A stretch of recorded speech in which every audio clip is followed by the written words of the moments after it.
Tarantula in one last week. What, a tuna? A tarantula. It's like a spider. It's got 6 legs and it stings you with its tail. Well, what does he do with his mouth? Eats the bananas, you mug. Looks like rain. Yeah, it's stormy, ain't it? Yeah.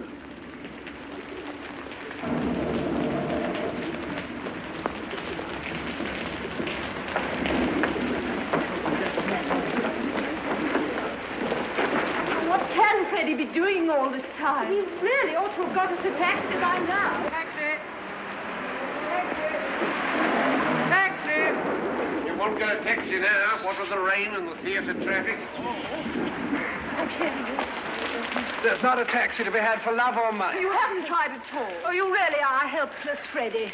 Go again and don't come back until you have found this one. I shall simply get sold for nothing. Well, what about us, you selfish pig? Oh, very well, I'll go. Oh, sorry. Now then, Freddie, look where you're going there. Oh, my varlet's caught in the mud. Oh, that's what if I haven't got enough to do out in the engine right there.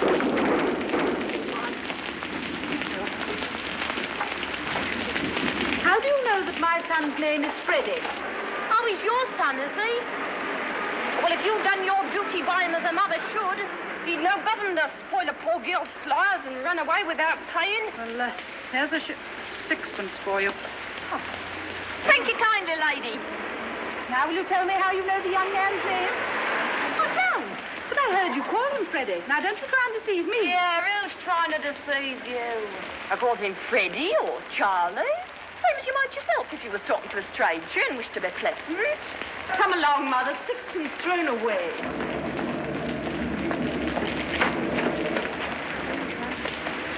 Oh, cheer up, Captain. If it's raining worse this time, it's nearly over. Come on, buy a flower off a poor girl. I'm sorry, I haven't any change. Go on, Captain. I can change you half a crown. No, don't be troublesome. There's a good girl. I haven't any change, really. Here's tuppence, if that's any use to you. Oh, thank you, Captain. Be careful. Give him a flower for it. There's a bloke over there taking on every blessed word you're saying. But I ain't done nothing wrong by speaking to the gentleman. I'm a good girl, I am, so help me. What's your'n about? But I never spoke to him except to ask him to buy a flower off me. What's the good of fussing? What's the row? What'd she do? There's a tech taking her down. Him over there. What do you want to take down what I said for? You'll just show me what you wrote. How do I know if you took me down right? What? What's that? That ain't proper writing. I can't read that. Cheer up, Captain. And buy a flower off a poor girl. Oh, it's because I called him Captain. Oh, why not? Oh, but I meant no harm. Oh, sir. Oh, don't let him charge me. Oh, you don't know what it means to me. They'll take away my character and they'll drive me on the streets for speaking a gentleman. Charge? I make no charge. Really, sir, you needn't start protecting me from molestation until I ask you. Anyone can see the girl meant no harm. It's your business. Taking down people's words. to him. What harm did she do? Don't be ridiculous. Who's hurting you, you silly girl? What do you take me for? It's all right. He ain't a copper. He's a gentleman. Look at his boots. Gentlemen, he's a blooming busybody, that's what he is. And how are all your people down in Chelsea? And how do you come to be so far east? You were born in Liston Grove. Oh, but what almost am I leaving Liston Grove? It wasn't fit for a pig to live in, and I had to pay 4 and 6 a week. Live where you like, but for heaven's sake, stop making that noise. Come, no one's going to harm you. You've a perfect right to live where you please. Park Lane, for instance. I'm a good girl, I am. Here, do you know where I come from? Hoxton. Well, who said I didn't? Blimey, you know everything, you do. Where's your warrant? Yes. Catch him trying to take liberties with a gentleman. Yes. Tell him where he comes from if you want to go fortune telling. Go on. Yes, go on, tell him. All right. Cheltenham, Harrow, Cambridge, India. That's right. He's no gentleman. He ain't to interfere with a poor girl. What on earth can Freddie be doing? I shall get pneumonia if I stay in this draft any longer. Else call. Will you please keep your impertinent remarks to yourself? Did I say that out loud? I'm so sorry. Your mother's Epsom, unmistakably. Oh, how very curious. You know, I was brought up in Large Lady Park near Epsom. That's a devil of a name, isn't it? Oh, excuse me. Are you looking for a cab? Don't you dare to speak to me. Oh, please, Clara. Yes, we should be so grateful to you if you could find us a cab. I don't know whether you've noticed it, but it stopped raining. Oh, so it has. Clara, we'll walk to a bus. A cab. Oh,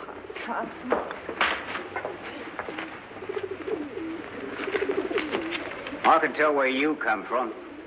Can you? Annual Insane Asylum. Annual Insane. Oh, thank you, teacher. Ho, ho. May I ask, sir, do you do this for a living in a music hall? Well, I have thought of doing so. Perhaps I shall someday. Then how on earth do you do it? Simply phonetics, the science of speech. That's my profession. Is it? Yes, it's also my hobby. You see, you can spot a Yorkshireman or an Irishman by his brogue. Well, I can place any man within 6 miles. I can place him within 2 miles in London. Sometimes, as in the case of this girl, within 2 streets. And mind his own business and leave a poor girl to mind her own business. Woman, cease this detestable boo-hooing instantly. I've a right to be here if I like, same as you. A woman who utters such depressing and disgusting sounds has no right to be anywhere. Oh. Remember that you're a human being with a soul, and the divine gift of articulate speech, and that your language is the language of Milton, Shakespeare, and the Bible.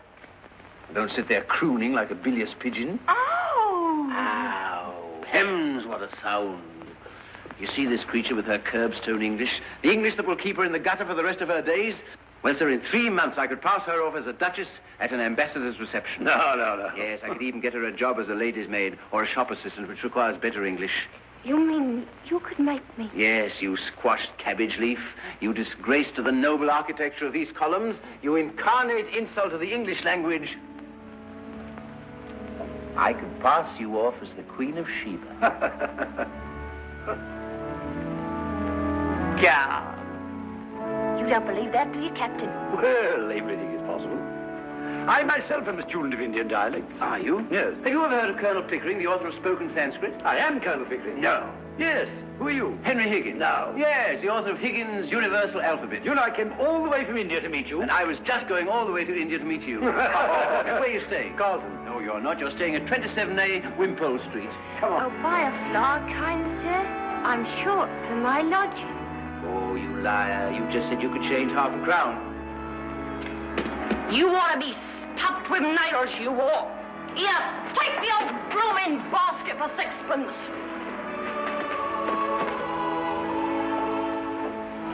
A reminder.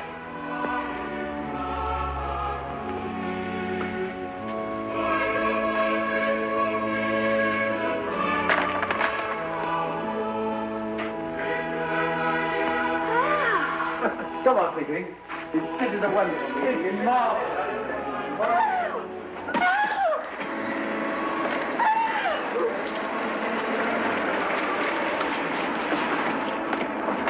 Oh, excuse me, have you seen those 2 ladies who were here just now? Oh, they went to the bus when the rain stopped. And left me with a cab on my hands. Oh, blood. Never mind, young man. I'm going home in a taxi. Here, wait a minute. 18 pence seem no object to me, Charlie.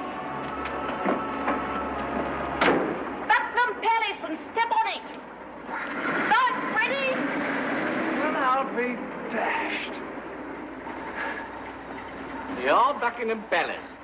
How much, dearie? It'll cost you a bob. Yeah, you're a robber, you are. It's disgraceful. A bob for 2 minutes. Ever been in a taxi before? Hundreds and thousands of times. Impudence!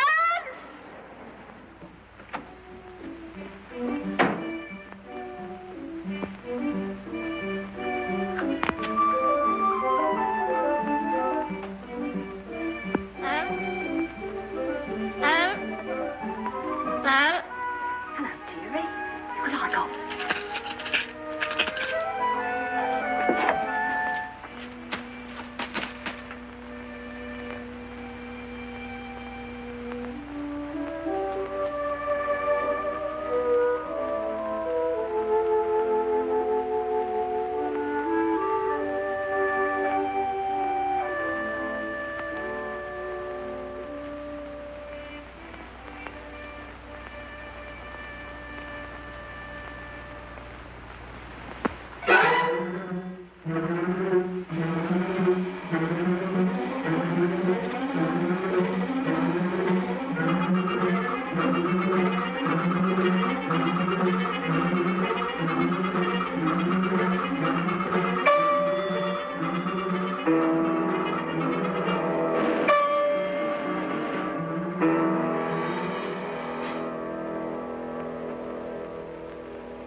As you see, my dear Pick, the human ear is a perfect recording and amplifying apparatus. Well, tired of listening to sounds? Amazing. Do you know, I rather fancied myself because I could pronounce 24 distinct vowel sounds. Your 130 beat me. I can't hear any difference between most of them. Oh, it comes from practice, you know. Do you know, I rather fancied myself because I could pronounce 24 distinct vowel sounds. Good heavens. Your 130 That means- beat me. I can't hear any difference between most of them. Concealed microphone. For unsuspecting victims. What is it, Mrs. Pierce? A young woman wants to see you, sir. Young woman, what does she want? She says you'll be glad when you know what she's come about. She's a very common girl, sir. I'd have got rid of her only you see such queer people sometimes. All right. Has she an interesting accent? Just dreadful, sir. Good. Show her up at once.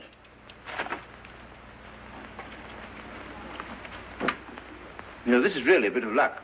We'll set her talking, I'll take it down in my phonetic shorthand. Then we'll get her on the machine. You can turn her on as often as you like. Come away. Here's the young woman. Oh, it's you. Oh, she's no use. I've got all the records I want of the Listen Grove lingo. Be off with you. I don't want you. Yeah, don't you be so saucy. You ain't heard what I come for yet. Did you tell him I come in a taxi? You think a gentleman like Mr. Higgins cares what you came in? Oh, we are proud, aren't we? Well, he ain't above giving lessons, not him, heard him say so. And if my money's not good enough, I can go elsewhere. Good enough for what? Good enough for you. So now you know, don't you? I'm come to have lessons, I am. And to pay for 'em too, make no mistake. Well, I say, Pickering, shall we ask this object to sit down, or shall we throw her out of the window? I won't be called an object when I've offered to pay like any lady. What is it you want, my dear? I want to be a lady in a flower shop instead of selling in Piccadilly Circus. They won't take me unless I can talk more genteel. Well, he said he could teach me. Here I am, I'm ready to pay him, not asking any favours. He treats me as if I was dirt. I know what lessons cost, and I'm ready to pay. How much? Now you're talking. I thought you'd come off it when you saw a chance of getting back a bit of the money what you chucked at me last night. You'd had a drop, haven't you? Sit down. Huh? If you're going to make a compliment of it. Sit down. What's your name? Eliza Doolittle. Won't you sit down, Miss Doolittle? Oh, I don't mind if I do.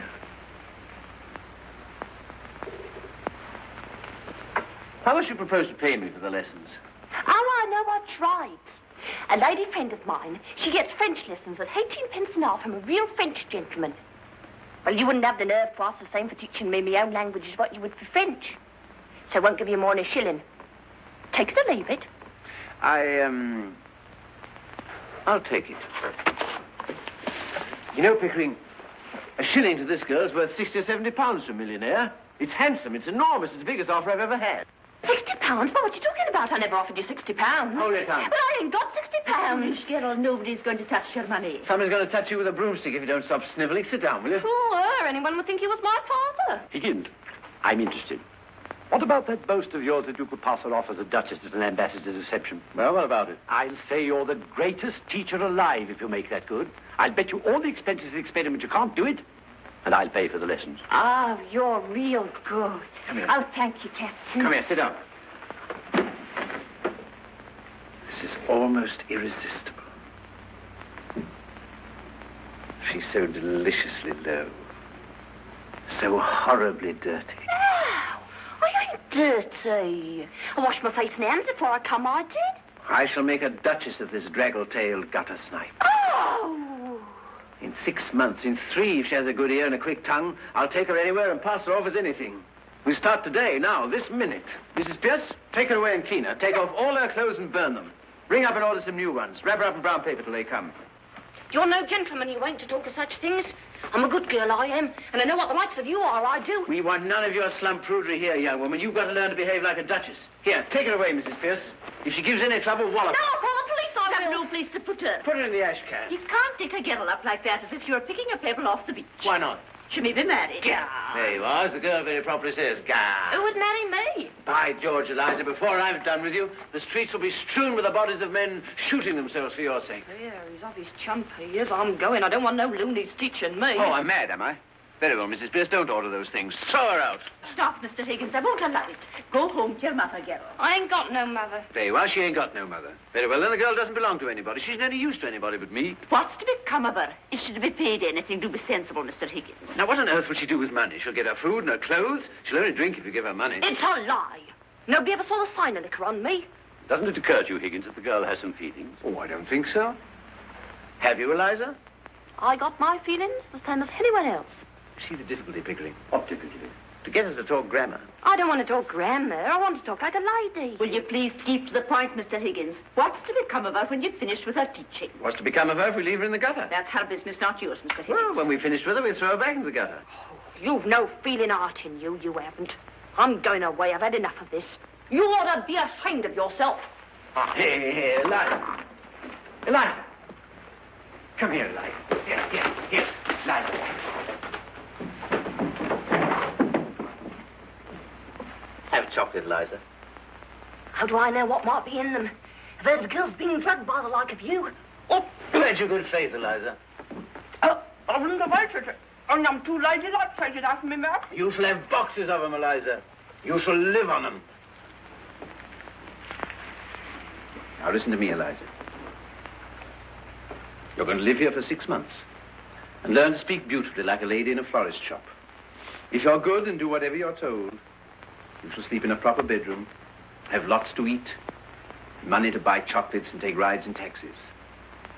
If you're naughty and idle, you shall sleep in the back kitchen among the black beetles and be walloped by Mrs. Pierce with a broomstick. At the end of 6 months, you shall go to Buckingham Palace in a carriage, beautifully dressed. If the king finds out you're not a lady, you will be taken by the guards to the Tower of London, where your head will be cut off as a warning to other presumptuous flower girls. But if you are not found out, you will receive a present of 7 and 6pence to start life with as a lady in a shop. If you refuse this offer, you will be a most ungrateful and wicked girl, and the angels will weep for you. Now are you satisfied, Pickering? Can I put it more fairly, Mrs. Pierce? Bund her off to the bathroom. You're a great bully, you are. And I won't stay here if I don't like it. I never asked to go to Buckingham Palace, I didn't. If I'd known what I was letting myself in for, I wouldn't have come here. I've always been a good girl. I am I'm dirty. I washed my face and hands before I come, I did. I shall make a duchess of this draggle-tailed gutter snipe. Oh, no, it ain't natural. I've never had a bath in my life. Not what you call a proper one. Nonsense, Eliza. Don't you want to be sweet and clean and decent like a lady? You know, you can't be a good girl inside if you're a dirty girl outside. Now, away to your room and take off all your clothes. Wouldn't it be decent? Nonsense, girl. Don't you take off all your clothes every night before you go to your bed? No. Why should I? I'd catch me death. I'll take off my skirt. Eliza, now be a good child. No, go and take your things at once and come back to me. If I didn't want to say something, you must have been clean. I shouldn't have come here. I didn't know when I was well off. It ain't decent.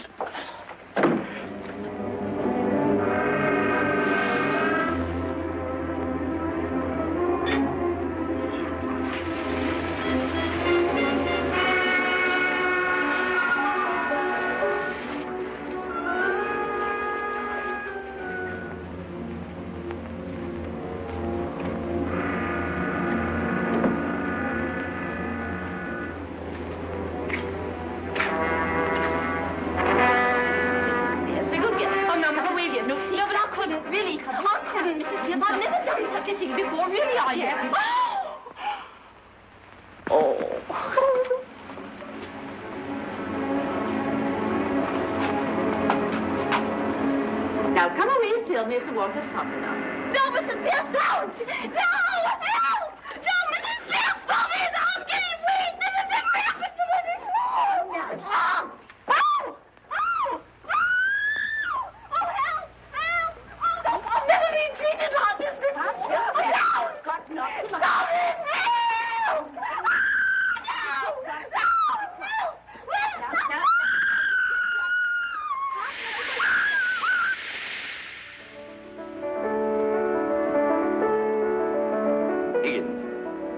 Excuse a straight question, but are you a man of good character where women are concerned? Have you ever known a man of good character where women are concerned? Yes, very frequently. Well, I haven't. I find Breakfast is ready, sir. that the moment I let a woman make friends with me, she becomes jealous, exacting, and a confounded nuisance. So I'm a confirmed old bachelor and likely to remain one. Coffee? Thanks. You know what I mean. I hope it's understood that no advantage is to be taken of her position. What, that thing? Sacred, I assure you. I taught scores of American millionaires to speak English. The best-looking women in the world. I'm seasoned. They might just as well be blocks of wood. Excuse me, Mr. Higgins. I'd like to trouble you if I may. Yes? Will you be very particular what you say before the girl? I'm always particular about what I say. Oh, no, sir. It doesn't matter before me. I'm used to it. But you really must not swear before the girl. I never swear. What the devil do you mean? That's what I mean. I don't mind your damning and your blasting, but there's a certain word I must ask you not to use. The girl used it in the bath because the water was too hot. It begins with the same letter as bath. I cannot charge myself with ever having uttered it. Except perhaps in moments of extreme and justifiable excitement. Only this morning, sir, you applied it to the boots, the butter, and to the brown bread. Oh, that, a mere alliteration, natural to a poet. Is that all? No, sir. You'll have to be very particular with this girl as to her personal cleanliness. Yes, certainly, certainly. Most important. Might I ask you not to come down to breakfast in your dressing gown, or not to use it as a table napkin if you do, and will you please remember not to put the porridge saucepan onto the clean tablecloth. I hope you're not offended, sir. No, not at all. Not at all, Mrs. Pierce. Is that all? Oh, no, sir. I really don't think I can put the girl back into these. Might she wear one of those Chinese garments you brought back from abroad? Certainly, certainly. What the devil's that? Oh, don't burn that. We'll keep that as a souvenir.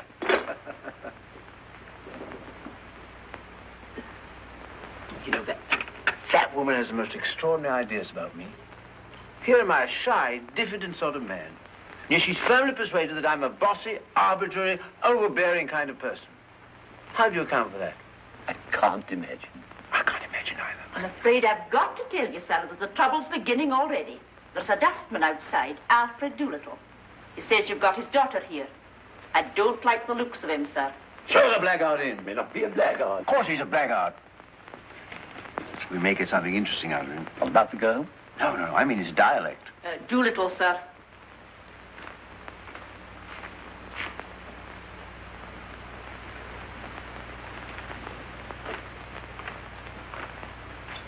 Professor Higgins? Here. Good morning.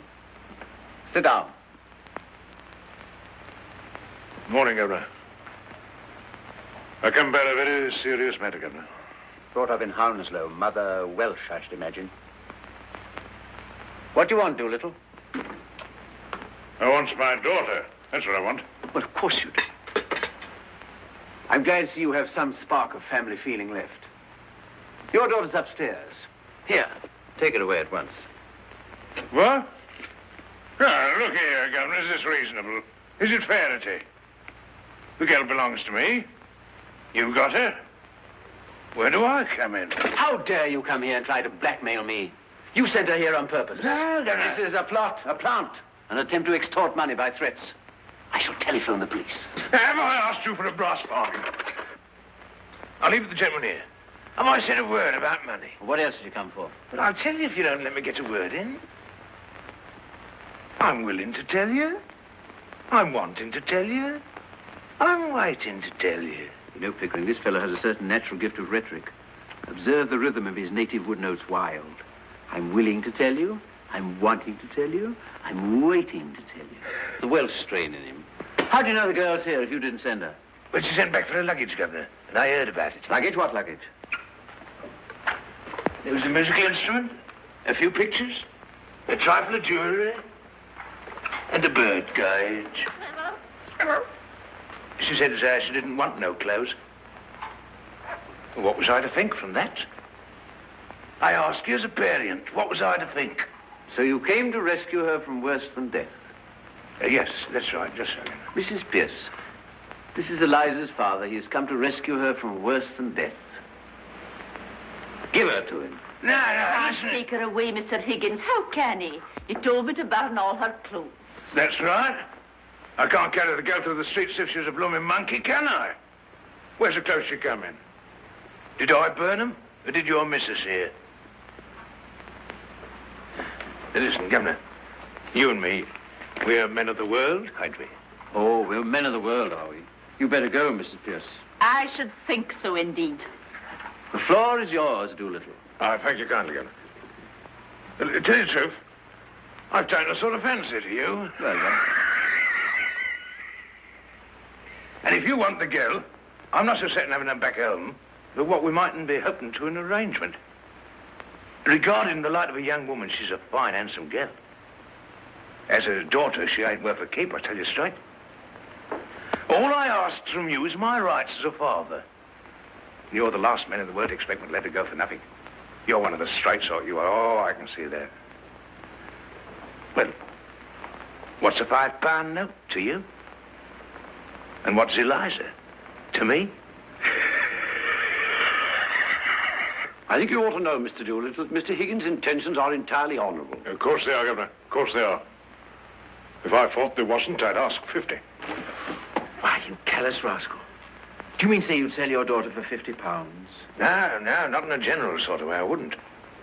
But to oblige a gentleman like you, I'd do a good deal, I do assure you. Oh, have you no morals, man? I can't afford them, Governor. Well, neither could you if you was as poor as me. I don't mean no harm. But if Eliza's going to have a bit out of this, well, why not me, too?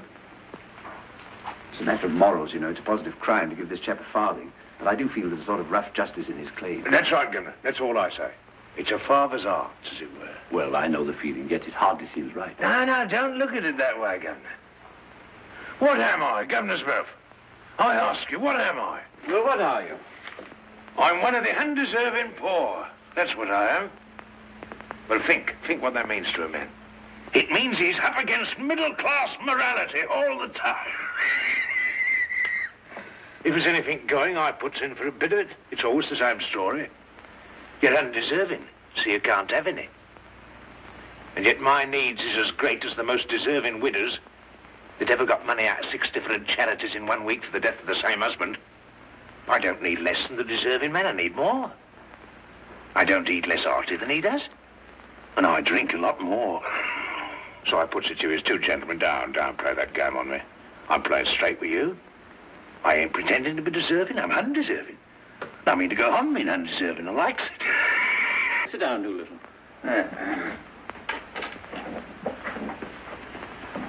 Would you try and do a man out the price of his own daughter? What he's brought up, he's fed, he's clothed by the sweat of his brow, until she growed big enough to be interesting to you two gentlemen?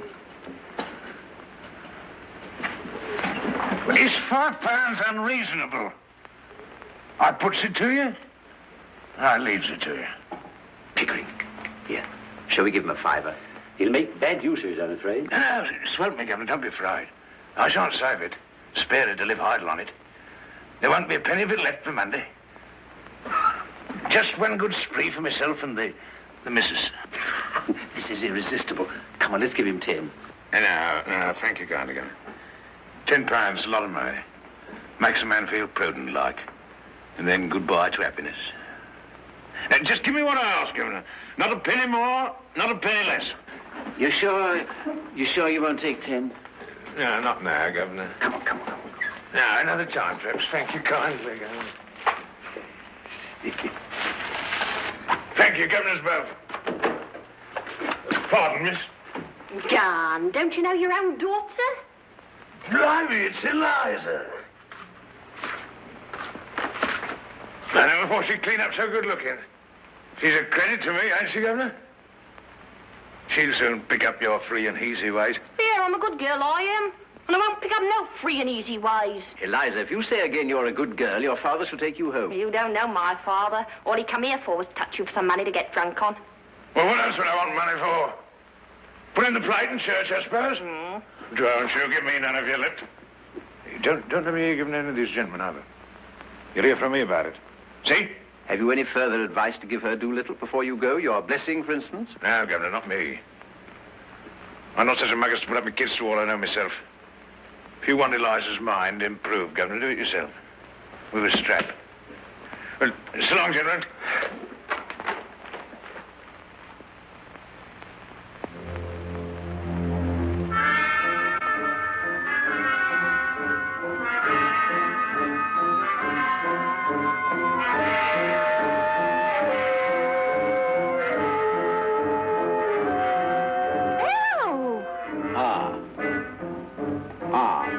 Like father.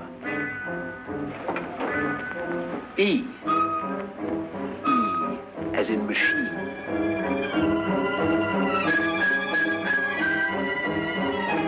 Repeat after me. A. E. The rain in Spain. The rain in Spain. Stays mainly in the plains. Stays mainly in the plains. The rain in Spain stays mainly in the plains. The rain in Spain stays mainly in the plains.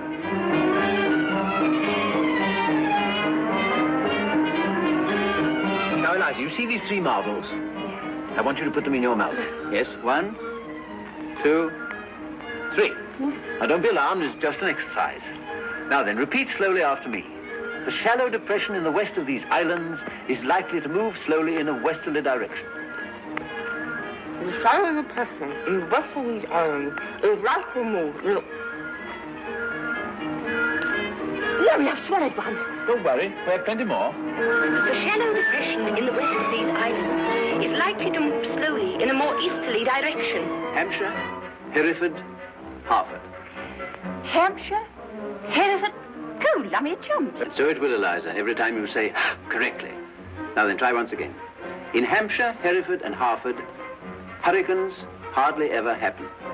In Hampshire, Hereford, Hartford, hurricanes hardly ever happen. Hardly ever happen. Hardly ever happen. Oh.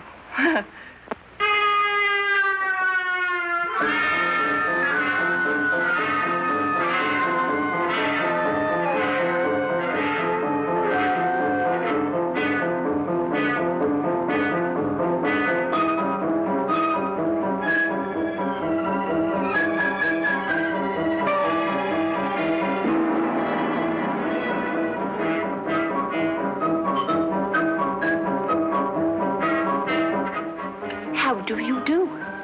Bad, bad, bad. Do it again. You aren't trying. Do it again.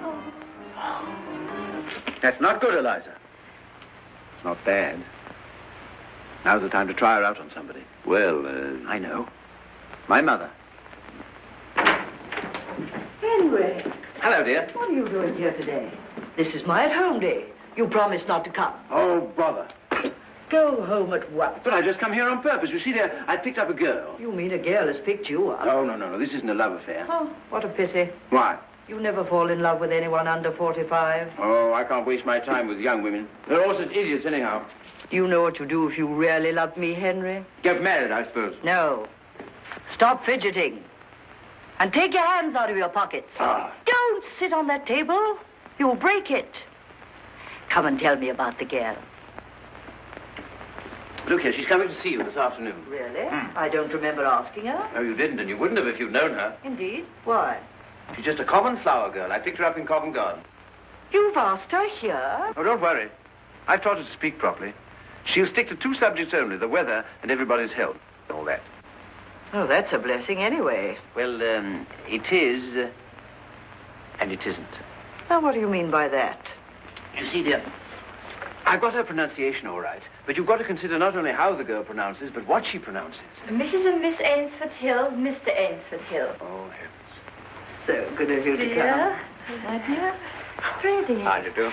You know my son. Oh, my son Henry. Miss Hill? Delighted. Mrs. Hill? Enchanted. Mr. Hill? Thank you. Your celebrated son.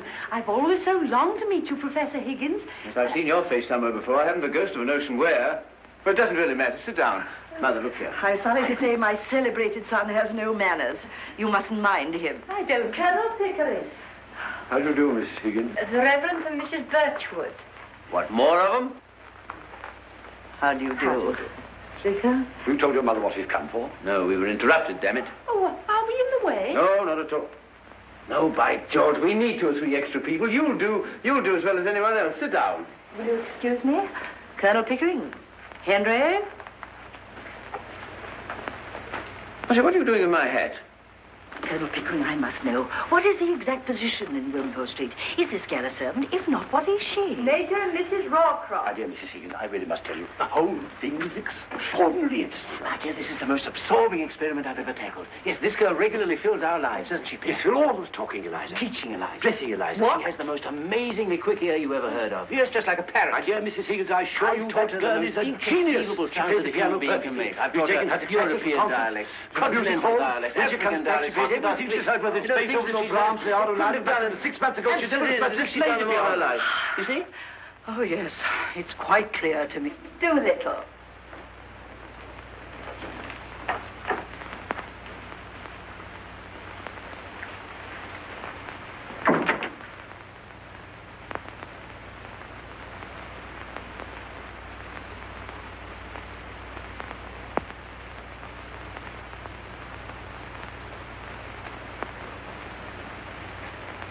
How do you do, Mrs. Higgins? Professor Higgins said I might come. Quite right, my dear. I'm delighted to see you.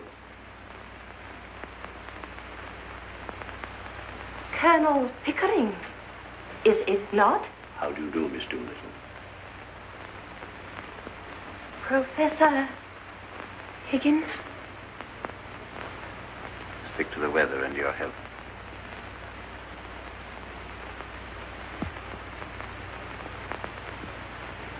Mrs. Hill, Miss Doolittle. I feel sure we've met before, Miss Doolittle. I remember your eyes. How do you do? By George, yes, it all comes back. My daughter, Covent Garden. Clara. How do you do? What a confounded thing. My son, Freddie. Oh, how do you do? How do you do? I'm sure I've had the pleasure somewhere.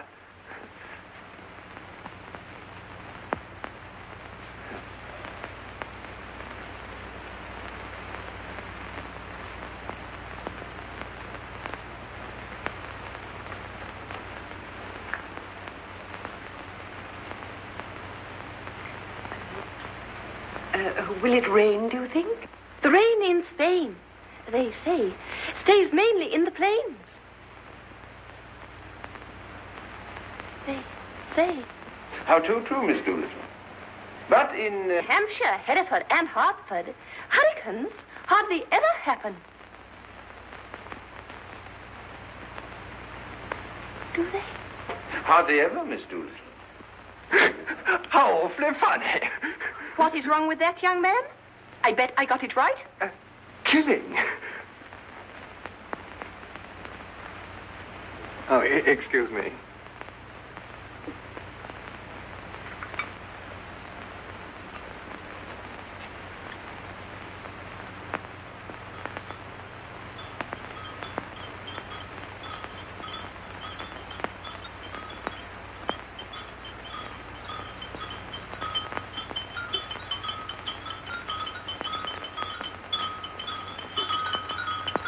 I do hope it won't turn cold. There's so much influenza about. It runs right through our family every spring.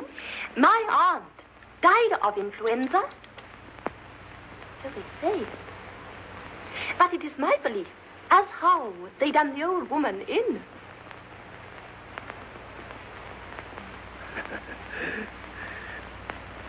Done her in? Yes, Lord love you. Why should she die of influenza when she come through diphtheria right enough the year before? Perhaps it wasn't diphtheria. You see, Vicar... Oh, but I saw her with my own eyes. Fairly blue with it she was. They all thought she was dead. But my father, he kept ladling gin down her throat till she come to so sudden that she bit the bowl off the spoon. Dear me! Now, what call would a woman with that strength in her have to die of influenza? Ah. And what become of her new straw hat that should have come to me? Well, what? Somebody pinched it.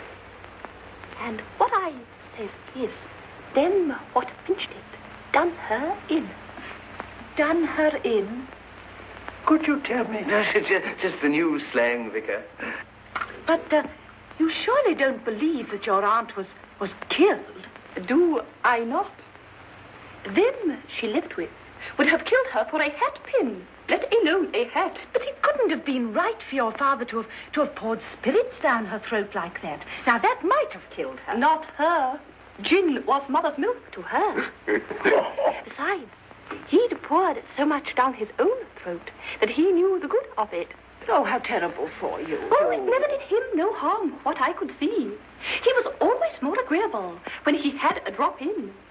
When he was out of work, my mother used to give him 2 and a kick and tell him to go out and not come home until he drunk himself cheerful and loving like. Charming. There's lots of women has to make their husbands drunk to make them fit to live with. Yeah. What are you sniggering at? The new slang. You do it so awfully well. If I was doing it proper, what was you laughing at?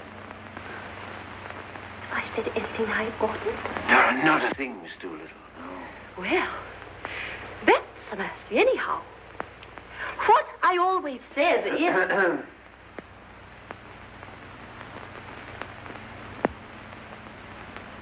Well, I must go now. Goodbye, Mrs. Higgins. So glad to have met you. Goodbye, my dear. Goodbye, Vicar. Goodbye, Colonel Pickering. Bye, Mr. Lee. Good...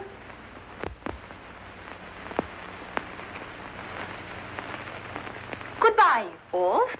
Excuse me, Miss Doolittle, but would you be walking across the park? Because if so, Walk? Not bloody likely. I'm going in a taxi.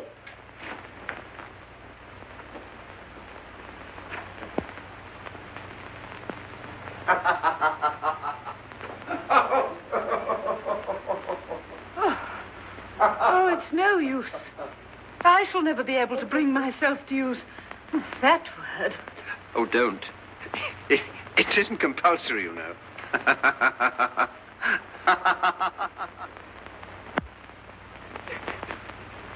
Say what you like, but I was ashamed. You ought never to have done it. Oh, perhaps we were a bit hasty, but I'll soon put that right. It's no use, Higgins. You'll have to face it. It isn't fair on the poor girl. Better call the whole thing off. Nonsense. I said I'd pass the gutter snipe over the Duchess, and pass her over the Duchess I will. Here. You see that? It's an invitation from the Transylvanian Embassy. I'm going to take her there. You're mad. I tell you, Pick, that girl can do anything. Eliza! Eliza! Stop sniveling, girl. Eliza, shall I give you another chance? Will you work? Good. No, no, no. Do it again. I'll try. No, no, no. I've told you 500 times. You drive me mad, girl. Come, Higgins, be reasonable. Once more. No. Oh, I'm Mr. Freddie Hill to see Miss Doolittle. I'll inquire, sir. Thanks. Throw him out. Now listen, Eliza. She's engaged. Miss Doolittle.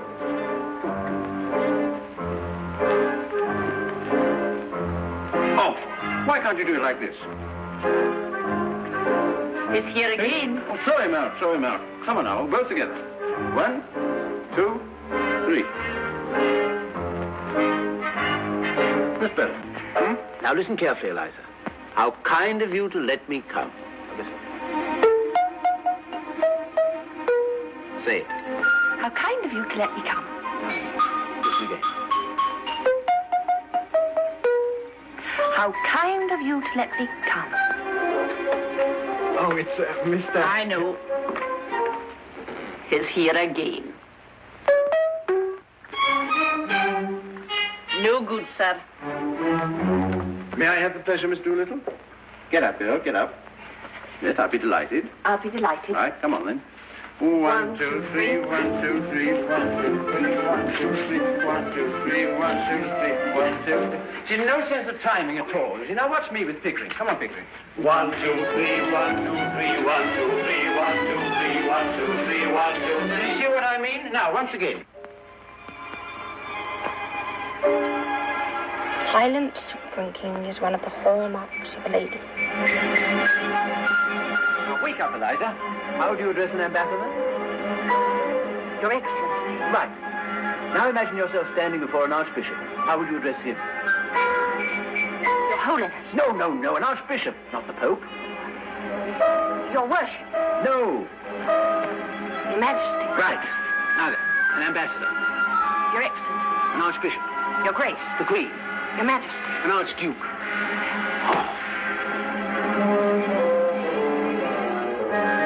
It's 3 o'clock, Mr. Higgins. Is that all? Now then, Eliza, we'll start all over again from the beginning. An ambassador. Your Excellency. An archbishop. Your Grace. The Queen. Your Majesty. An archduke. I don't know. A cardinal. Your Reverence. Come on, Eliza. I don't know. It's 4:30, Mr. Higgins. We'll now start the whole thing over from the beginning. Oh, I can't. Look here, if I can do it with a splitting headache, you can do it. No, but I've got a headache. I can't. Here, well, take this then. Now then, an ambassador. Oh, His Excellency. Come, Higgins, be reasonable. I'm always reasonable. Now then, Pickering, the time has come. Send for dressmakers, hairdressers, makeup artists, manicurists, and all the rest of the parasites. Did you ever see the like? Ah, I have it. Camellia, camellia, camellia. There. You see? No. A little spray of flour. No, no.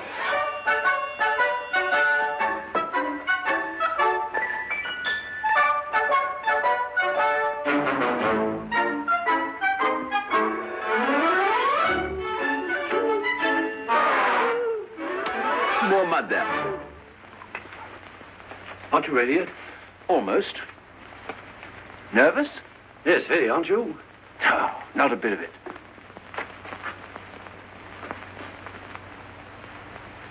Not a bit of it.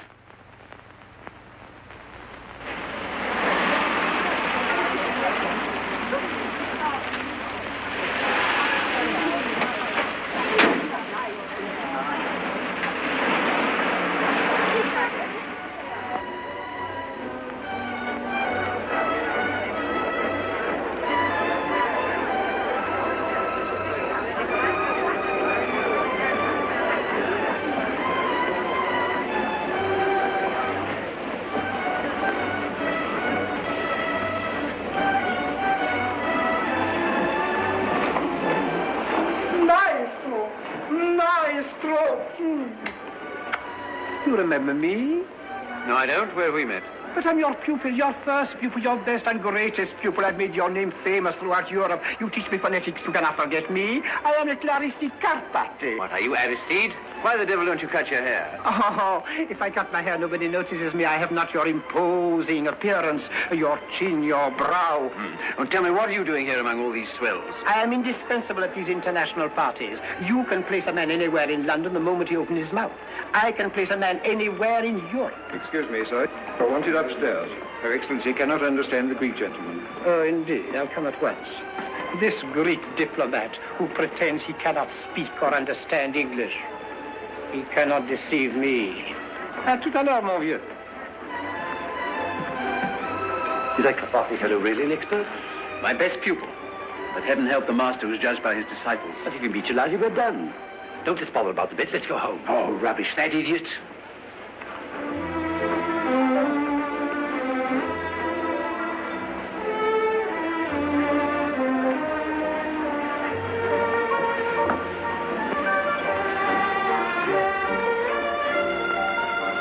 Well, Eliza, now we're in for it. Are you ready?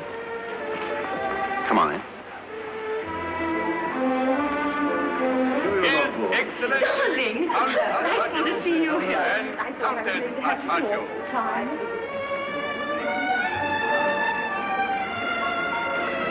That fellow found us about Eliza. He'll blackmail us. Let him try. Her Grace, the Duchess of Care.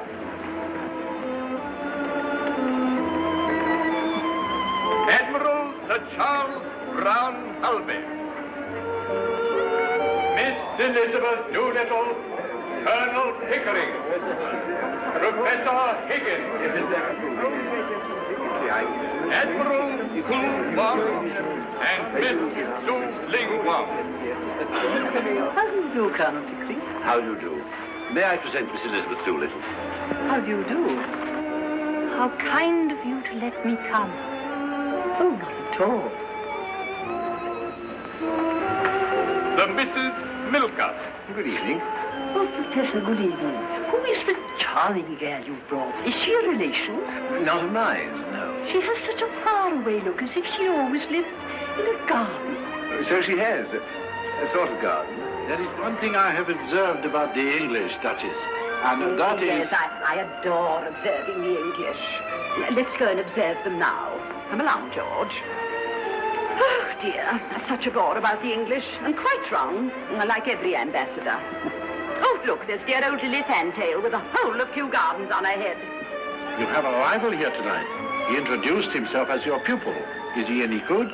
He can learn a language in a fortnight. Knows dozens of them. The sure mark of a fool. Your Excellency is interested in Miss Doolittle? Yes. Could you find out who she is? Excellency. Lord Wilsham and Lady Wilsham. I feel rather like Noah standing on the bridge watching the loading of the ark. You know, two of everything. Colonel Pickering... Tell me more about your Greek gentleman friend, won't you? A gentleman. He's the son of a clerk-and watchmaker.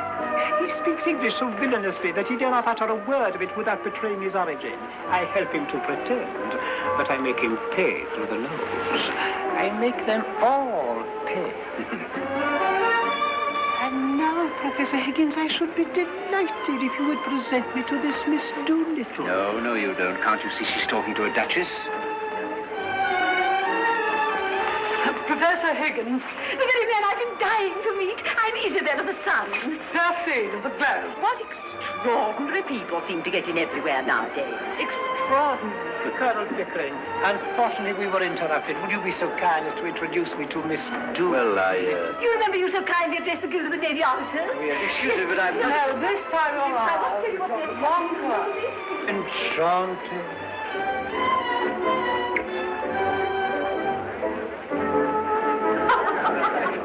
I don't believe it's true.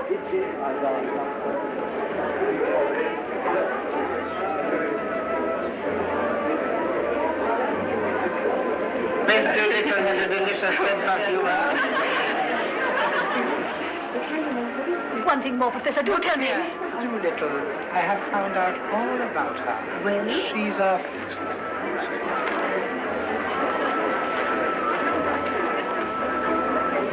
Well, now, go on. Oh. I say, Pickering, you know what's happened.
Dear fellow, I hope you don't think I introduced that Carpathy chap to Eliza to win my bid. Oh, nonsense. But the game's all up, Pickering. He's found out all about her.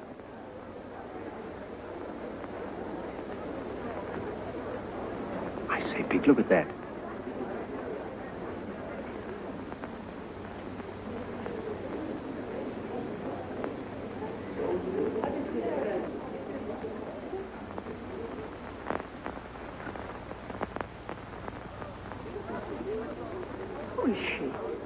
Can't imagine. My child, my son would very much like to dance with you.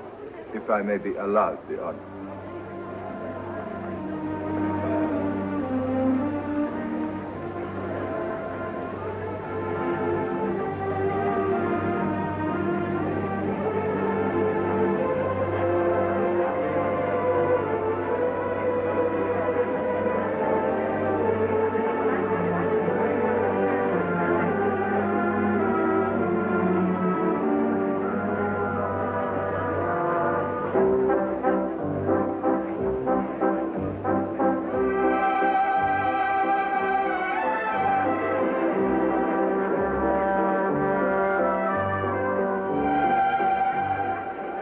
Gives the game away to the ambassadors, there'll be the deuce of a row. I wouldn't miss it for worlds. Excuse me.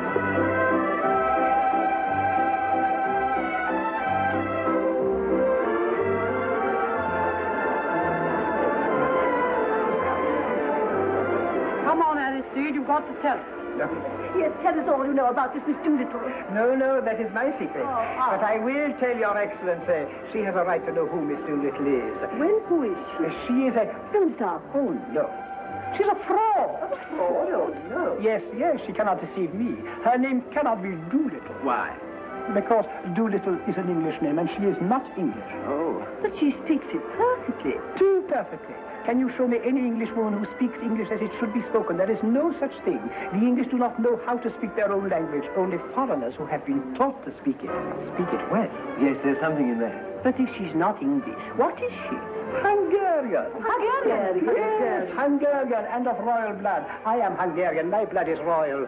Did you speak to her in Hungarian? I did. She was very clever. She said, please speak to me in English. I do not understand French. French!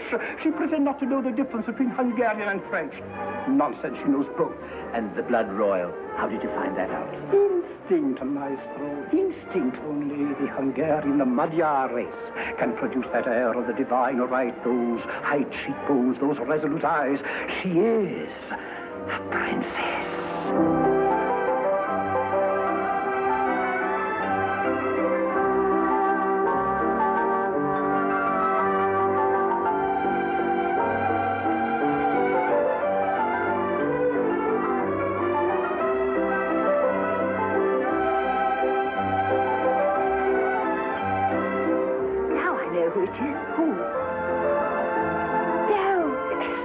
Profile is the old Duke exactly.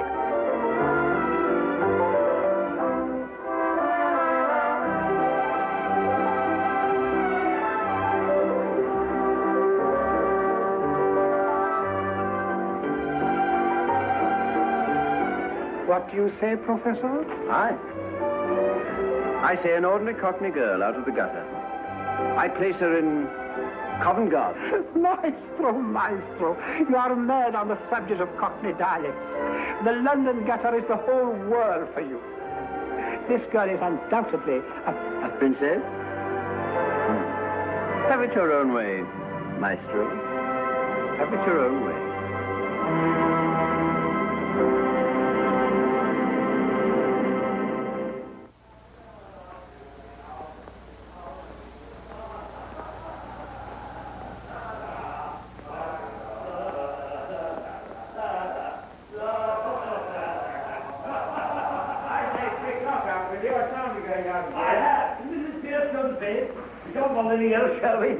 No. Oh, I say, Mrs. Pierce will arouse, leave things lying about here. Oh, she'll pick them up. She'll think we were drunk. There we are. Slightly. Were there any letters? Didn't look. Heavens, what an evening. What a crew. What silly tomfoolery. Thank God it's all over.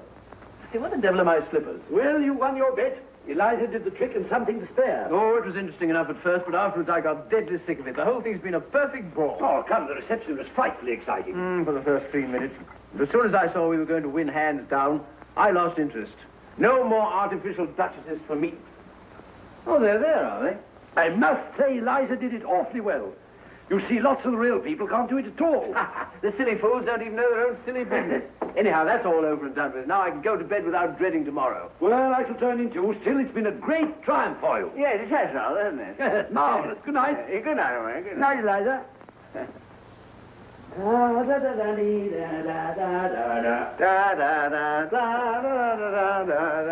Put out the lights, Eliza. Tell Mrs. Pierce not to bring me coffee in the morning. I'll take tea.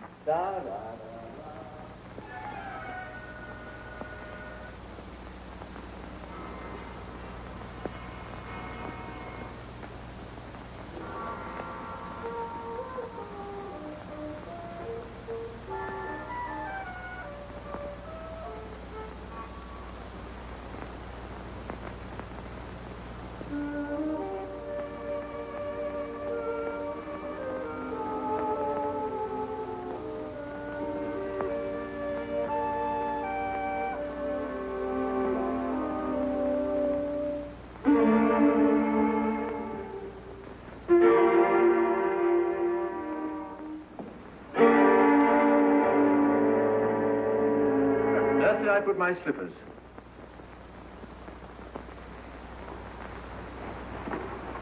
There are your slippers, and there! Take your slippers, and may you never have a day's luck with them. What's the matter? Anything wrong? No, nothing wrong with you. I've won your bet for you, haven't I? That's all that counts. I don't matter, I suppose. You won my bet. You presumptuous insect, I won it. Why did you throw those slippers at me? It's because I wanted to smash your face in. I'd like to kill you, you brute.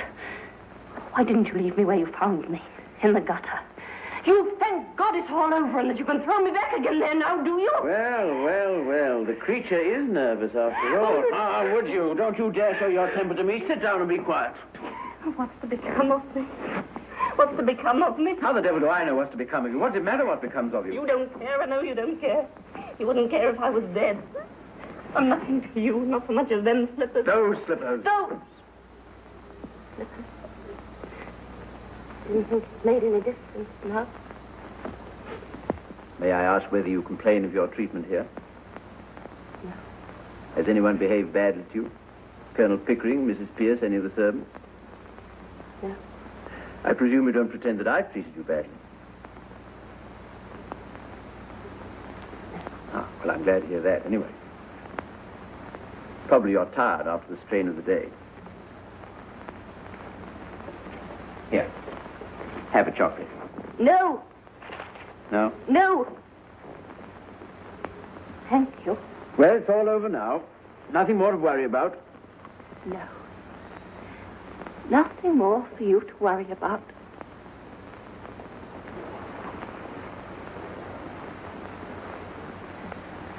Oh, God. I wish I was dead. Why? In heaven's name, why? Now, listen to me, Eliza. All this irritation is purely subjective. I don't understand. I'm too ignorant. It's only imagination. Low spirits, nothing more. Nobody's trying to hurt you, nothing's wrong. Now you go to bed like a good girl and sleep it off. Have a little cry and say your prayers, and that'll make you comfortable. I heard your prayers. Thank God it's all over. Well, don't you thank God it's all over? Now you're free, you can do what you like. What am I fit for?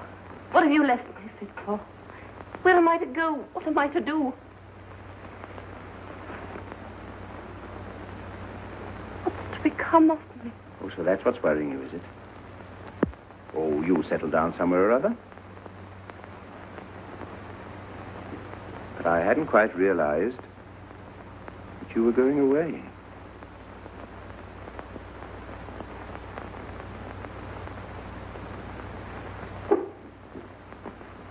You might marry, you know. You're not bad looking. Quite a pleasure to look at you sometimes. Of course, now you've been crying. You look as ugly as the very devil, but when you're quite all right and yourself, you're what I should call attractive. That is to people in the marrying line, you understand. Now you go to bed, have a good night's rest. Get up in the morning and look at yourself in the glass. And you won't feel so cheap. I dare say my mother could find some chap or other who'd do very well. We were above that in Covent Garden. What do you mean? I sold flowers. I didn't sell myself. Now you've made a lady of me. I'm not fit to sell anything else. I wish you'd left me where you found me. But you don't have to marry the fellow if you don't like him. What else am I to do? Well, lots of things. How about your old idea of a florist shop? Pickering could set you up in one. He's got lots of money. Oh, you'll be all right.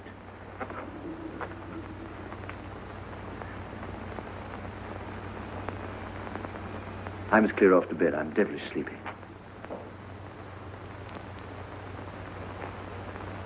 By the way, I came here for something. Forget what it was. Your slippers. Oh, yes, of course. You shied them at me.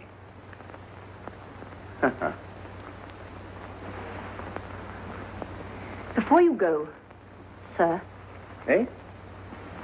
Do my clothes belong to me or to Colonel Pickering? What the devil use do they be to Pickering? You might want them for the next girl you pick up to experiment on. Is that the way you feel towards us? I don't want to hear any more about that. All I want to know is what belongs to me and what doesn't. My own clothes were burnt. What's it matter? Why need you start bothering about that in the middle of the night? I want to know what I may take away with me. I don't want to be accused of stealing. Stealing? Liza, you shouldn't have said that. That shows a want of feeling. I'm sorry. I'm only a common, ignorant girl. And in my station, I have to be careful. There can't be any feelings between the like of you and the like of me. Will you please tell me what belongs to me and what doesn't? Oh, you can keep the whole confounded house full if you like. All except the jewels. They're hired. Will that satisfy you? Stop, please. Will you take these to your room and keep them safe? I don't want to run the risk of them being missing. Hand them over. If these belong to me instead of the jeweler, I'd ram them down your ungrateful throat. This ring... It isn't the jeweler's. It's the one you bought me in Brighton. I don't want it now. Don't you hit me. Hit you, you infamous creature. How dare you accuse me of such a thing? It's you who have hit me. You've wounded me to the heart. I'm glad. Glad. I've got a little of my own back anyhow. You've caused me to lose my temper. A thing that's hardly ever happened to me before. I prefer to say nothing more tonight. I shall go to bed.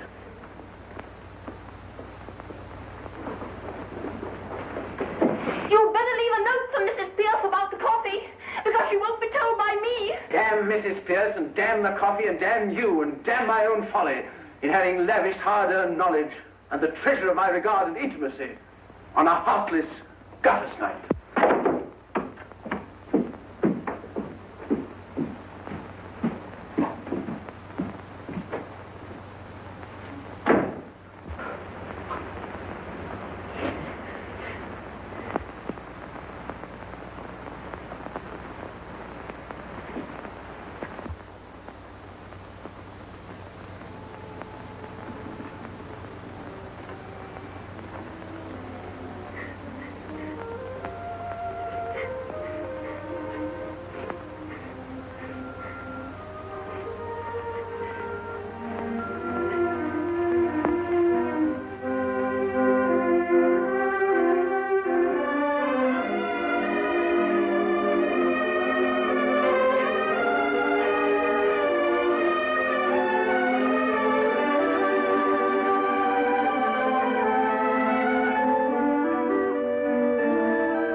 What were you doing here? Nothing. As a matter of fact, I spend most of my nights here. It's the only place I feel really happy. Don't laugh at me, Miss Doolittle. Don't you call me Miss Doolittle. Eliza's good enough for me. Where are you going? To the river. What for? To make a hole in it.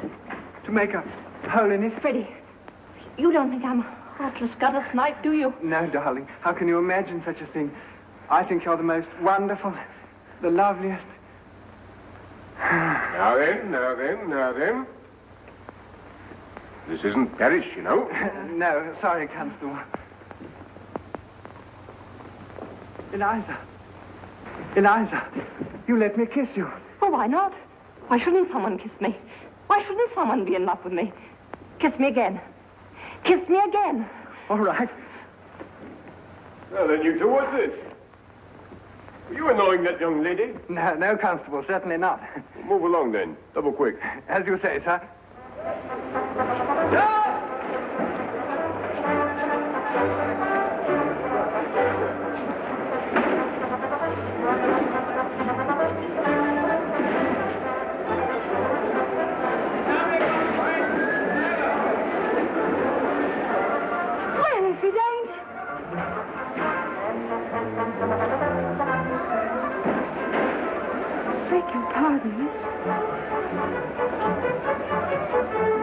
Flare for poor girl.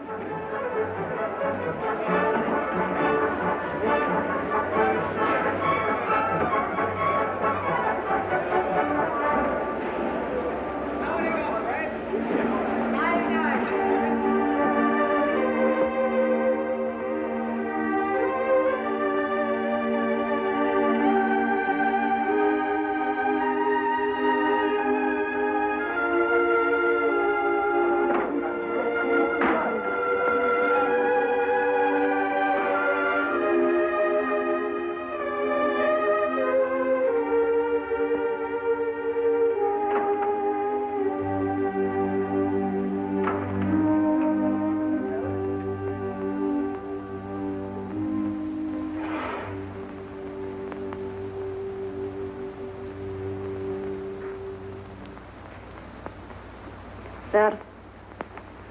Yes, coffee, sir. Didn't Eliza tell you to bring tea? She didn't wait to tell me. She's gone. Gone? I said gone, and I meant it, every word of it.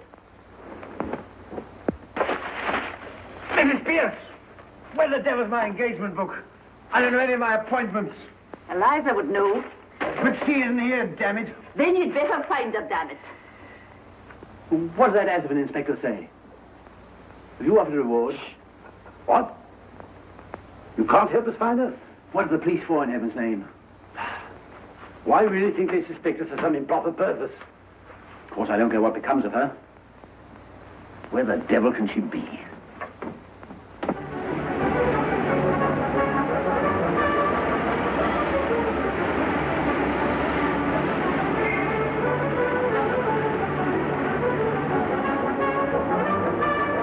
Have you seen Eliza Doolittle?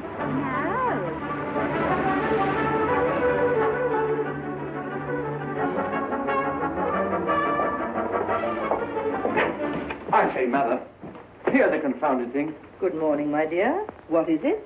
Eliza's bolted. Good morning, Colonel Pickering. Eliza's bolted. What am I to do? Do without, I'm afraid, Henry. The girl has a perfect right to leave if she chooses.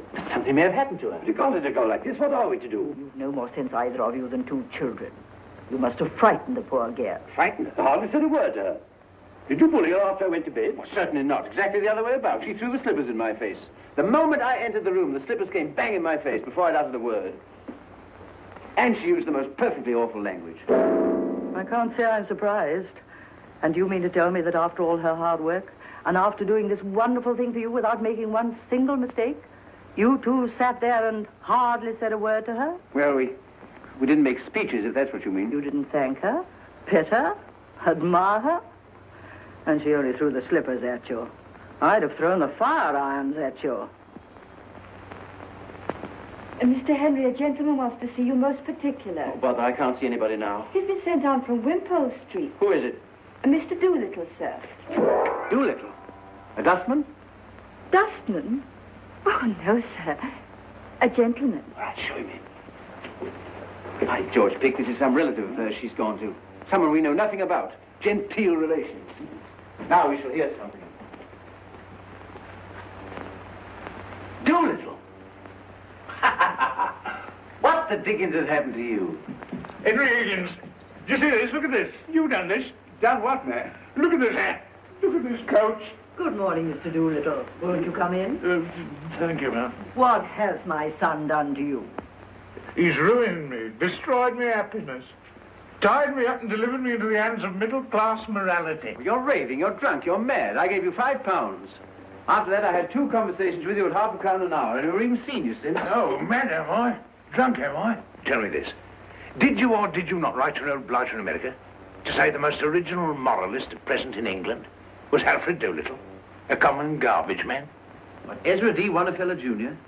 Oh, I remember making some silly joke of the kind. Oh, you might well call it a silly joke. It's put the lid on me right enough. Just give him the chance he was looking for, to show Americans isn't like us, that they recognize and respect merit in whatever class of life, however humble.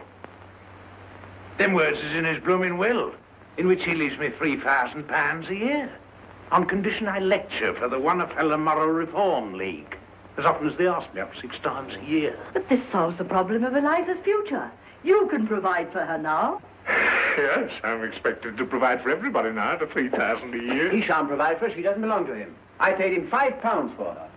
Doolittle, you're either an honest man or you're a rogue. A little of both. Henry, like the rest of us, a little of both. The point is, have you found Eliza? Have you lost her? Yes. Blimey, you have all the luck you have. No, I ain't found her, but she'll find me quick enough now. That's what you done to me. Now, you listen to me. Would you wait here for a moment, Mr. Doolittle? Henry, I've a surprise for you. Do you really want to know where Eliza is? Yes, where is she? She says she's willing to meet you on friendly terms. And let bygones be bygones. Is she, by God? Pickering, where is she? Now, promise to behave yourself, Henry. Good morning, Colonel Pickering. Quite chilly this morning, isn't it?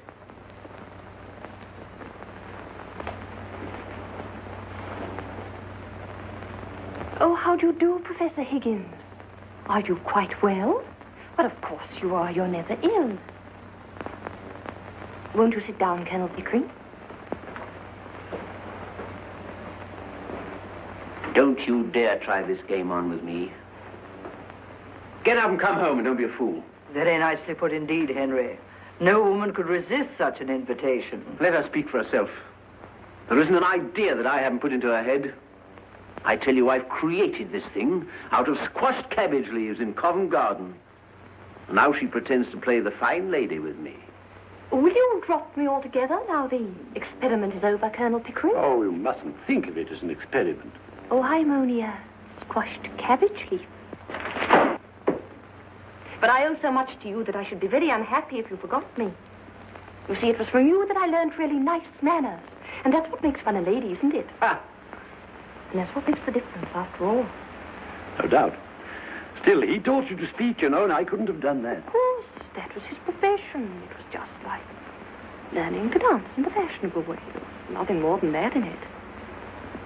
But you know what began my real education? No. You're calling me Miss Doolittle that day when I first came to Wimpole Street. That was the beginning of self-respect for me. You see, the difference between a lady and a flower girl isn't how she behaves. It's how she's treated. Now, I know that I should always be a flower girl to Professor Higgins because he always treats me as a flower girl and always will. Don't grind your teeth, Henry. But I know that I can be a lady to you because you always treat me as a lady and always will. That's very nice of you to say so, Miss Doolittle. I should like you to call me Eliza now, if you would. Thank you. Eliza. Of course. And I should like Professor Higgins to call me Miss Doolittle. You damn first. Henry? But you're coming back, aren't you? You'll forgive Higgins. Forgive? Will she, by George? Let her go. Let her find out what it's like to be without us. In 3 weeks, she'll relapse back into the gutter without me at her elbow. You won't relapse, will you, Eliza? No, never again. I don't believe I could utter one of those old songs if I tried.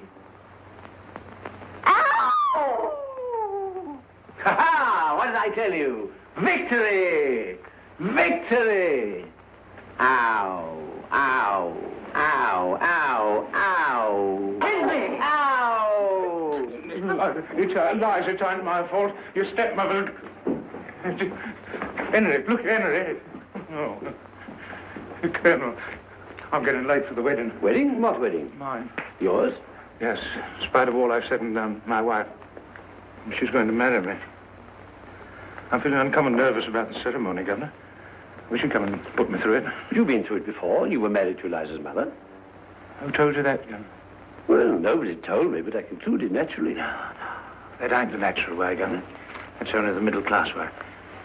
But don't tell Eliza, she don't know. I always had a sort of delicacy about telling her. Well, quite right. You come to the church and you see me through straight. With pleasure, as far as a bachelor can. May I come too, Mr. Doolittle? I'd be very sorry to miss your wedding. We should indeed be honoured by your condescension, Mum. My poor old woman, she'd look upon it as a tremendous compliment. She's been very low lately, thinking of the happy days that are no more. Eliza, your stepmother's going to marry me. Will you come to the church and see me turned off? I've ordered the car, dear. Wait for me. Colonel Pickering can go with the bridegroom. Bridegroom. What a word. Makes a man realize his position somehow. So long. See you at the church. Middle-class morality claims its victim.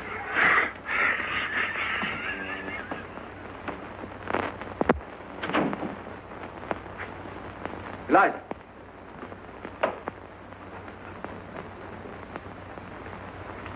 Well, Eliza, you've had a bit of your own back now, as you call it.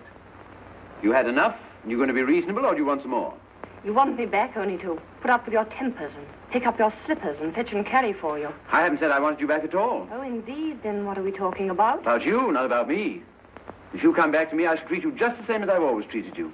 I can't change my nature, and I don't intend to change my manners. My manners are exactly the same as Colonel Pickering. That's not true. He treats a flower girl as if she were a duchess. I treat a duchess as if she were a flower girl. I see. The same to everyone. Oh, I don't care how you treat me. I don't mind your swearing at me.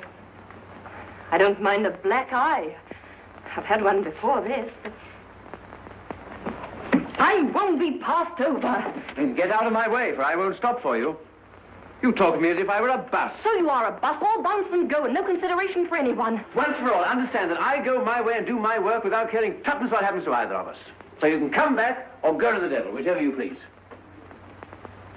And what am I to come back for? For the fun of it. That's what I took you on for. And you can throw me out tomorrow if I don't do everything you want me to? And you can walk out tomorrow if I don't do everything you want me to. And live with my stepmother? Yes, or sell flowers. Or would you rather marry Pickering? I wouldn't marry you if you asked me. And you're nearer my age than what he is. Than he is. I'll speak as I like. You're not my teacher now.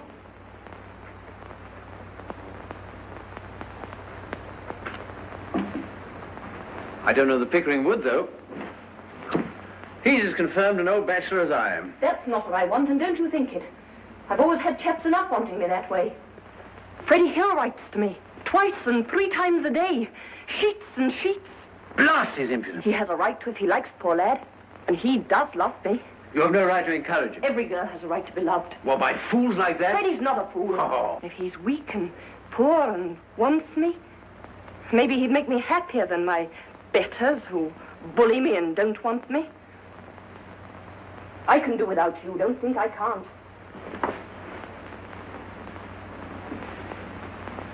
You've never asked, I suppose, whether I could do without you.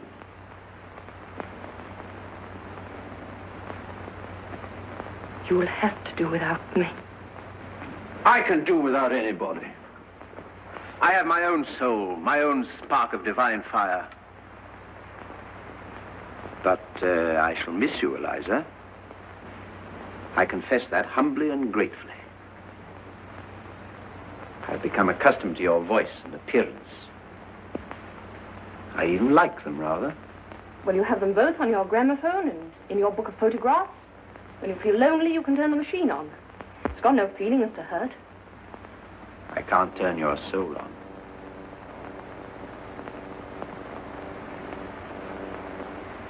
Oh, you're a devil. You can twist the heart in a girl as easily as some can twist her arms to hurt her. I want a little kindness. Why, I know I'm only a common, ignorant girl, but I'm not dirt under your feet. What I done, what I did, it wasn't for the dresses and for the taxis. It was because we were pleasant together and because I came to care for you, not forgetting the difference between us and not wanting you to make love to me, but, well, more friendly, like. Of course, Eliza. That's exactly how I feel. And how Pickering feels. Eliza, you're a fool. That's not a proper answer to give me. If you can't stand the coldness of my sort of life and the strain of it, go back to the gutter. Oh, it's a fine life, the life of the gutter. It's real, it's warm, it's violent. Not like science, and literature, and classical music, and philosophy, and art. You find me cold, unfeeling, selfish, don't you? Very well, then marry some sentimental hog or other, with a thick pair of lips to kiss you with, and a thick pair of boots to kick you with. If you can't appreciate what you've got, you better get what you can appreciate. I won't care for anyone who doesn't care for me. Oh, Eliza, you're an idiot. I waste the treasures of my Miltonic mind by spreading them before you. Oh, I can't talk to you. You turn everything against me. You know very well that I can't go back to the gutter, as you call it, and that I've no real friends in the world but you and the Colonel. You think I must go back to Wimpole Street because I've nowhere to go but Father's. But don't you be too sure that you have me under your feet to be bullied and talked down. I'll marry Freddie, I will, as soon as I'm able to support him. What, that young fool? You shall marry an ambassador. You shall marry the Viceroy of India. I won't have my masterpiece thrown away on Freddie. You think I'd like you to say that, but I haven't forgotten what you said a minute ago. If I can't have kindness, I'll have independence. Independence, that's middle-class blasphemy. We're all of us dependent one on another, every soul on earth. I'll let you see whether I'm dependent on you. If you can preach, I can teach. I'll go and be a teacher. Oh, what do you teach in heaven's name? What you taught me, I'll teach phonetics. I'll offer myself as an assistant to Professor Carpati. What, that humbug? That imposter, that toadying ignoramus? You take one step in his direction, I'll wring your neck, you hear? Wring away! What do I care? I knew you'd strike me one day. Oh. Now I know how to deal with you. Oh, what a fool I was not to think of it before. That's done you, Henry Higgins, it has, and I don't give that for your bullying and your fine talk. When I think of myself crawling under your feet and being trampled on and talked down, when all the time I'd only to lift my finger to be as good as you are, oh, I could just kick myself. By George, Eliza, I said I'd make a woman of you, and I have. I like you like this. Yes, you make up to me now that I'm not afraid of you and I can do without you. Of course I do, you little fool. 5 minutes ago, you were a millstone round my neck. Now you're a tower of strength, a consort battleship. Goodbye, Professor Higgins.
Dirty. I washed my face and hands before I come, I did. I shall make a duchess of this draggle-tailed gutter snipe. Oh! In 6 months, in 3 years.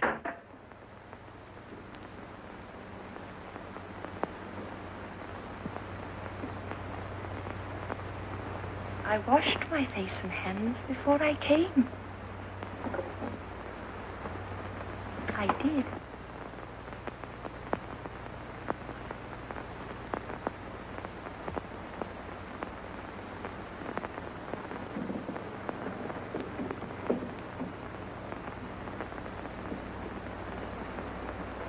Where the devil are my slippers, Eliza?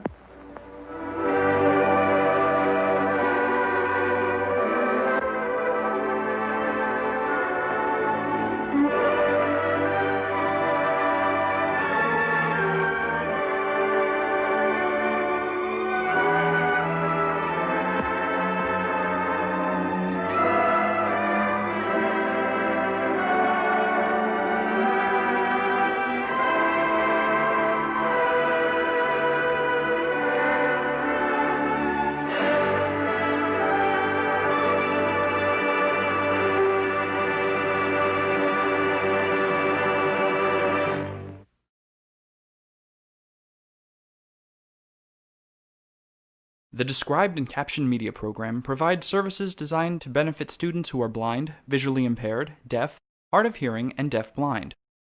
These services include a library of free-loaned described and captioned educational media, a clearinghouse of information related to educational media access, a gateway to internet resources related to accessibility, and a center for training and evaluation of any service provider desiring to appear on the DCMP's approved lists of description and captioning service providers. There are no user registration or service fees. Visit the DCMP at dcmp.org. The DCMP is funded by the U.S. Department of Education and administered by the National Association of the Deaf.